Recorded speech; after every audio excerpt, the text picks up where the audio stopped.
¿Qué tal, amigos? Bienvenidos al canal de Fer Valdés, un canal en donde hablamos sin filtros de lo que realmente pasa en México.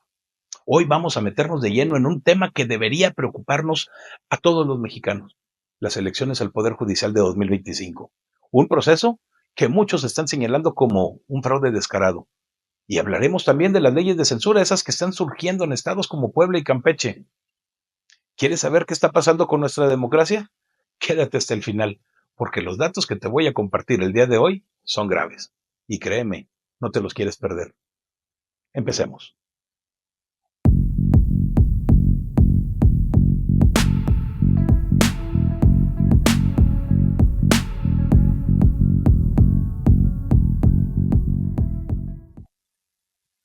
Comencemos platicando de las elecciones al Poder Judicial del día 1 de junio del 2025. Por primera vez en la historia de México, los ciudadanos votamos para elegir jueces, magistrados y ministros de la Suprema Corte. Esto suena a democracia, ¿no? Pero la realidad es otra.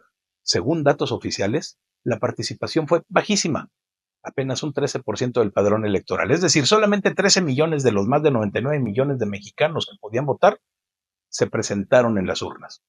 Y esto representa una de las tasas más bajas de participación en la región. Pero lo más grave no es eso, sino que de esos pocos votos, casi hubo más votos anulados que válidos. Más de la mitad de las personas que fueron a votar anularon su boleta, lo que refleja confusión, descontento o simplemente rechazo al proceso, algo que ha quedado de manifiesto en estos últimos días. Ahora, aquí viene lo más preocupante. A pesar de todas estas cifras que son desastrosas, el Instituto Nacional Electoral decidió validar la elección y entregar constancias de ganadores para la Suprema Corte de Justicia de la Nación. ¿Cómo es posible que un proceso con tan poca participación y tantos votos que hayan sido anulados sea considerado legítimo? Esto no es solamente una falla, nada de eso. Esto es una falta de aseo. Esto es una maniobra desesperada del régimen para controlar el Poder Judicial. ¿Por qué? Porque el Poder Judicial débil les permite imponer su agenda sin obstáculos, silenciando a todos aquellos que nos opongamos. La presidente, Claudia Sheinbaum, salió en redes sociales a celebrar este proceso como si fuera un éxito y un ejemplo de democracia. Dijo que el 13 millones de votos son una gran participación, pero ¿es realmente un éxito cuando 9 de cada 10 mexicanos no votaron? Democracia no es, esto es un simulacro. Y lo que es aún más grave, hay evidencias claras de irregularidades que el INE decidió ignorar. Vamos ahora con los datos duros. Varios consejeros del INE, incluyendo Arturo Castillo, denunciaron irregularidades graves en el proceso. Una de las más escandalosas fue el uso masivo de los famosos acordeones. Esas listas que le dan a los votantes con instrucciones de por quién votar y cómo votar. Según el consejero Castillo, en el 61.74% de las casillas, entre 6 y 9 candidatos de estos acordeones obtuvieron la mayoría de los votos. Y esto se repitió en 15 estados, casi la mitad del país. Y en más de 10,000 casillas, el 12.13% de hasta 8 candidatos de esos acordeones terminaron ganando. ¿Coincidencia? No lo es. Pero eso no es todo. Hubo casillas con comportamientos sumamente atípicos, boletas que no se doblaron como si alguien las hubiera metido en paquete, y en varias casillas la participación superó el 100%. ¿Cómo es posible que haya votado más gente de la que estaba registrada? Y esto solamente puede significar una cosa: votos sembrados, es decir, boletas que alguien metió a las urnas sin que correspondieran a votantes reales. Incluso circularon videos en los que se veía personas presuntamente enviadas, por Morena, rellenando urnas con boletas de origen dudoso. Además, se detectaron boletas marcadas con la misma caligrafía, lo que sugiere que una sola persona las llenó en masa. También hubo propaganda financiada con recursos prohibidos, algo que la ley electoral prohíbe tajantemente, porque desequilibra la exposición de los candidatos. Todo esto apunta a una operación orquestada para asegurar que los candidatos afines a Morena ganaran, especialmente en la Suprema Corte. A pesar de todas estas evidencias, 6 consejeros del INE decidieron avalar la elección, pero Arturo Castillo fue claro: propuso no validar las elecciones para la Suprema Corte, para el Tribunal de Disciplina Judicial, la Sala Superior y las salas regionales, excepto en Toluca. ¿Por qué? Porque los datos son contundentes. El proceso estuvo plagado y manipulado. Y aunque aún falta que el Tribunal Electoral califique todo, no hace falta ser adivino para saber cómo va a terminar esto. Y hablando de cinismo, Hugo Aguilar Ortiz, electo para la Suprema Corte y cuyo nombre apareció en los acordeones, tuvo el descaro de decir que el pueblo lo eligió. y que nadie lo puso. ¿En serio, Hugo? ¿El pueblo o los acordeones? Porque los números no mienten y el 80% de los resultados coinciden con esas listas. ¿Por qué tanto interés en controlar el poder judicial? La respuesta es bastante simple. Morena quiere acallar las voces que señalan sus errores. Ayer les conté que los 5 gobernadores mejor evaluados en México son de la oposición, del PRI y del PAN. Y no es ninguna casualidad que a esos estados no les lleguen los recursos federales que por ley les corresponden, solo porque no son de Morena. Esto es un castigo político y el control del Poder Judicial les daría aún más poder para intimidar a quienes no se alineen. Pero el colmo de la intimidación ocurrió en el caso de la jueza Reina Rodríguez. Más de 8 personas fueron enviadas a la casa de su madre en un claro intento de amedrentarla. Esto no es un hecho aislado, es una estrategia para generar miedo. Si Morena controla los juzgados, cualquier crítica, cualquier oposición puede ser silenciada bajo el pretexto de la ley. Y hablando de silenciar, hablemos de la llamada Ley de Ciberseguridad en Puebla, que no es otra cosa más que una ley de censura. Esta ley, impulsada por el gobernador Alejandro Armenta, viola los artículos 6 y 7 de la Constitución, que garantizan la libertad de expresión. Es ambigua, arbitraria y está diseñada con las patas para que las autoridades puedan interpretar a su conveniencia qué es una ofensa y quién debe ser castigado y quién no. Las sanciones son sumamente desproporcionadas, como si decir una palabra fuera un delito tan grave como traicionar al país. Periodistas, asociaciones e incluso ciudadanos independientes alzaron la voz, enviaron una carta al gobernador, varias de hecho, al gobernador Armenta, explicando que esta ley coarta la libertad de expresión y el derecho a libre tránsito de ideas. ¿Pero qué hizo este señor? Bueno, pues el domingo, después de que la ley ya estaba aprobada, pidió que se hicieran foros con periodistas y la Comisión Estatal de Derechos Humanos. ¿Foros? ¿Después de aprobar la ley? Eso es poner la carreta delante de los bueyes. Y para colmo, ayer al mediodía dijo que ya habían tenido reuniones con medios, algo que es imposible porque simplemente no hubo tiempo ni acercamientos reales. Se están burlando de nosotros.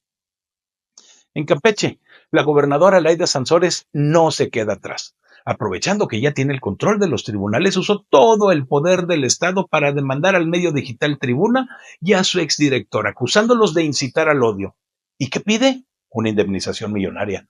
Porque claro, no hay nada que cure el daño moral como el dinero. ¿Justicia? No. Esto es venganza disfrazada de legalidad, es intentar callarnos a todos. Y es exactamente lo que Morena quiere replicar en todo el país. Y para que vean que el descontento no solamente viene de fuera de Morena, sino incluso desde dentro. Hay quienes están alzando la voz. Melissa Cornejo, una morenista, le mandó un mensaje bien claro a Luis Alcalde y a Claudia Sheinbaum.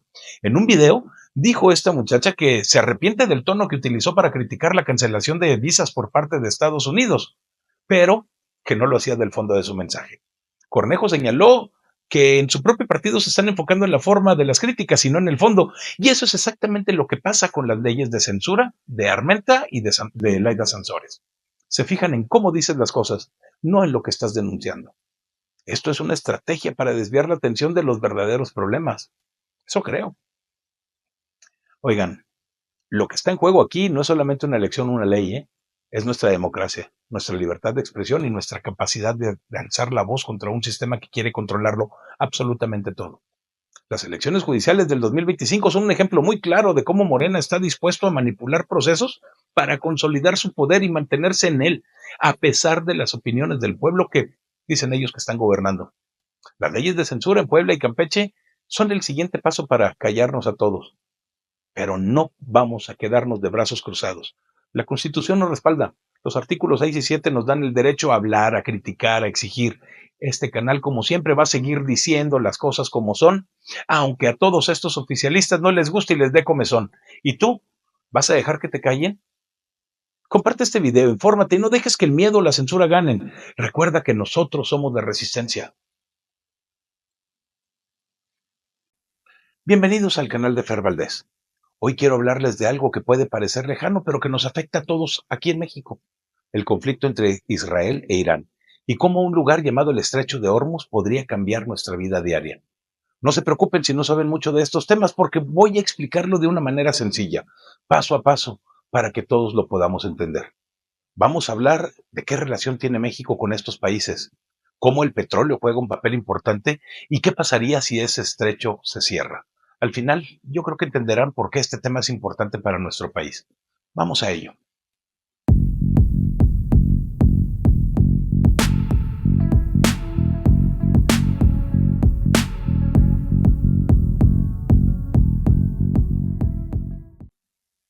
¿Qué está pasando entre Israel e Irán? Bueno, estos dos países en Medio Oriente no se llevan bien desde hace muchos años. Todo empezó a complicarse en el año de 1979 cuando Irán cambió su gobierno y decidió oponerse a Israel. Desde entonces han tenido tensiones por muchísimas razones, pero una de las más grandes es que Israel teme que Irán desarrolle armas nucleares, algo que considera peligroso.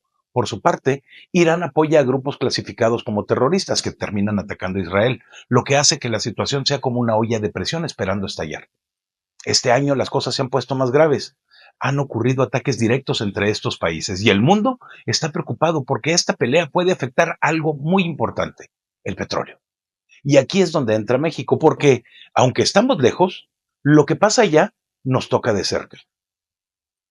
¿Qué tiene que ver México con Israel? Bueno, desde 1952 México e Israel son amigos diplomáticos. Esto significa que tenemos embajadas en los dos países y trabajamos juntos en varias cosas. Por ejemplo, Israel es un país muy avanzado en tecnología y México compra cosas como medicinas, aparatos electrónicos y sistemas para regar los campos. ¿Han oído de esas gotitas que riegan los cultivos sin desperdiciar agua? Bueno, pues muchas de ellas vienen de empresas israelíes que trabajan con México. Además, tenemos un acuerdo comercial desde el año 2000 que hace todavía más fácil vender y comprar productos. México les manda autos, teléfonos y camiones y ellos nos envían cosas que utilizamos en hospitales o en la agricultura. En el año 2023 el comercio entre los dos países fue de más de $1,000 millones. También hay empresas mexicanas como Cemex, que hace cemento, o Bimbo, que fabrica pan, que han aprendido de Israel, cómo innovar y hacer mejores productos. Pero en este conflicto, México no toma partido. Cuando hay violencia en todo el mundo, México dice no queremos guerra, todos deben buscar la paz. Esto es parte de nuestra forma de ser en el mundo. No meternos en peleas de otros, pero sí pedir que se resuelvan las cosas hablando. Bueno, y con Irán, la relación de México con Irán es mucho más pequeña. Desde 1964 tenemos embajadas, pero no hacemos tanto comercio como con Israel. En el año 2023 solamente intercambiamos productos por $15 millones, una cantidad muy pequeñita comparada con otros países. Hace muchos años, en los 70, México e Irán se llevaban mejor. Incluso el líder de Irán de ese tiempo visitó México. Pero en 1979, cuando Irán cambió de gobierno, las cosas se enfriaron. Y aquí les va un dato curioso. Cuando ese líder iraní perdió el poder, México le dio asilo, es decir, lo dejó venir a vivir aquí por un tiempo. Esto no le gustó mucho al nuevo gobierno de Irán, pero con el tiempo las cosas se calmaron. El día de hoy, México tiene una embajada en Irán, pero recientemente fue cerrada para proteger a los mexicanos que se encuentran allá. Al igual que con Israel, México no se mete en el conflicto. Cuando hay problemas, decimos lo mismo, no a la violencia, sí al diálogo. Nuestra política internacional es mantener la paz y no tomar lados. Ojalá y eso mismo lo aplicáramos aquí en el país, ¿verdad, Claudia? Ahora, hablemos del petróleo, porque aquí es donde el conflicto se conecta con nuestra vida diaria. México produce petróleo, unos 1.2 millones de barriles al día, y lo vendemos principalmente a países como Estados Unidos. Ese dinero debería ayudar a pagar cosas como escuelas, hospitales y carreteras, pero últimamente se ha estado destinado a gastos inútiles como la refinería de Dos Bocas, el aeropuerto de Felipe Ángeles, el Tren Maya y otros. Pero también compramos gasolina, porque aunque producimos petróleo, no tenemos suficientes refinerías para hacer toda la gasolina que consumimos y las refinerías que tenemos son prácticamente inútiles. Si consideramos que pues están trabajando al 30% de su capacidad aproximadamente. Casi la mitad de la gasolina que ponemos en nuestros automóviles en México viene de fuera del país, sobre todo de Estados Unidos. El conflicto entre Israel e Irán está haciendo que el precio del petróleo suba y se preguntarán ustedes por qué. Porque Irán es un país que produce muchísimo petróleo y si hay guerra puede haber problemas para sacarlo al mundo. Además, está este lugar que mencioné al principio, el estrecho de Hormuz. Vamos a hablar de él ahora porque es la clave para entender cómo este problema nos afecta directamente a nosotros. Imaginen un canal angosto en el mar entre Irán y un país llamado Omán. Ese canal se llama Estrecho de Hormuz y por ahí pasa el 20% de todo el petróleo que se utiliza en el mundo. Es como una carretera marítima súper importante. También Por ahí pasa el 25% del gas natural que utilizan muchos países para generar electricidad o calentar sus casas. Si Irán decide cerrar este estrecho, por ejemplo, poniendo barcos o minas para bloquearlo, sería como cerrar una avenida principal en alguna de las ciudades grandes de México. El petróleo y el gas no podrían salir fácilmente y eso causaría un gran problema. ¿Por qué Irán haría algo de esto? Pues podría ser una forma de presionar a otros países si la guerra con Israel se pone todavía más intensa. Ahora, imaginemos que ese estrecho se cierra. ¿Qué le pasaría al mundo y a México? Bueno, tenemos que irnos por partes para comprenderlo. Para el mundo, el petróleo se pondría carísimo. Algunos expertos dicen que el precio podría llegar a $200 por barril, pero no puedo estar seguro, ya que es algo que jamás se ha visto. Esto significa que todo lo que usa petróleo, como la gasolina, el diésel o los plásticos, costaría mucho más. Faltaría gas natural, por lo que los países que dependen del gas del Golfo Pérsico, como Japón o China, tendrían problemas para generar electricidad o calentar sus casas. Además, todo esto subiría de precio, desde la comida hasta la ropa, porque transportar cosas sería mucho más caro. Esto se llama inflación y hace que nuestro dinero valga menos y podría intensificarse en la guerra. Estados Unidos y otros países podrían mandar barcos para abrir el estrecho, lo que haría el conflicto todavía bastante más grande. Si el estrecho de Hormuz deja de estar disponible para transportar petróleo y gas, en México ocurrirían algunas cosas. Primero, ganaríamos más por nuestro petróleo, sí, porque vendemos petróleo y el gobierno y Pemex tendrían más dinero por cada barril que estamos exportando. Y eso suena bastante bien, ¿no? Pero la gasolina subiría de precio, porque aunque ganemos más, la gasolina que compramos de Estados Unidos también estaría más cara. Esto significa que llenar el tanque del carro o el camión costaría más. Todo, invariablemente todo aumentaría de precio. La comida, el transporte, las cosas que compramos en la tienda subirían su costo porque todo depende de la gasolina o el diésel para ser transportado. El peso podría valer menos cuando hay problemas en el mundo. Nuestra moneda a veces pierde valor y eso hace que comprar cosas de otros países se vuelva más caro. También nos podría faltar gasolina, es decir, si el problema dura mucho tiempo, hasta podríamos llegar a tener problemas para encontrar gasolina en las estaciones de servicio. Y obviamente habría menos comercio con el mundo, porque México vende muchísimas cosas al exterior, como carros y televisiones.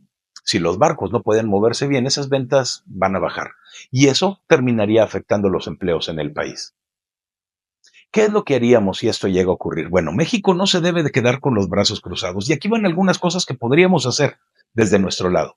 Producir más petróleo para aprovechar los precios altos, pero sabemos que eso es imposible con un gobierno que en 6 años quebró a una empresa petrolera como Pemex, que sí tenía problemas, pero no para que tuviera que ser mantenida con nuestros impuestos.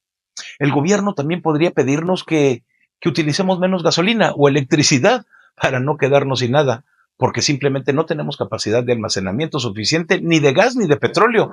No tenemos más que para mantener el consumo interno por allá de 3 días. Probablemente el gobierno pague alguna parte de la gasolina a través de subsidios para que no nos duela tanto el bolsillo, aunque eso nos costaría mucho dinero al país y en realidad lo que veremos es la disminución de servicios prohibidos por el gobierno, todavía más. Pero México no se metería en la guerra porque no tenemos ni la capacidad, ni el armamento, ni la experiencia. Y si no podemos pacificar México, menos lo haremos en el Medio Oriente. Pero dependeremos mucho de lo que haga Estados Unidos para controlar el precio de la gasolina. Y si ellos también tienen problemas, nosotros los vamos a sentir. El día de hoy hemos hablado de un tema que parece estar muy lejano, pero que en realidad toca nuestra vida cotidiana aquí en México. El conflicto entre Israel e Irán y la posibilidad de que se cierre el estrecho de Hormuz. Todo esto nos muestra cómo el mundo está conectado. Aunque México no está en guerra, lo que pasa en esos países puede hacer que la gasolina, la comida, incluso hasta el trabajo se vean afectados. Nuestra relación con Israel nos da tecnología y comercio, pero con Irán, pues es una relación más pequeña y distante. Sin embargo, el petróleo es el hilo que une todo. Si el estrecho de Hormuz se bloquea, los precios suben. Y eso nos pega directamente en el bolsillo. Aquí en casa enfrentamos retos grandes, dependemos de la gasolina de fuera, nuestras refinerías no son suficientes y el dinero del petróleo a veces no se usa bien. Pero también tenemos muchas fortalezas. Producimos petróleo, tenemos un gobierno que puede actuar, aunque se empeña en no hacerlo. Y sobre todo, nos tenemos a nosotros, los mexicanos, que siempre hemos sabido salir adelante. Este problema nos recuerda que tenemos que estar preparados, Tenemos que ahorrar energía, sí, apoyar lo que hacemos en México y exigir que nuestro dinero se use para cosas que nos ayuden de verdad y no en proyectos inútiles como todos los realizados por Morena. Sigamos informados, porque entender el mundo nos hace más fuertes y pase lo que pase, mantengamos la esperanza de que con trabajo y unión México puede enfrentar cualquier tormenta. Somos la resistencia.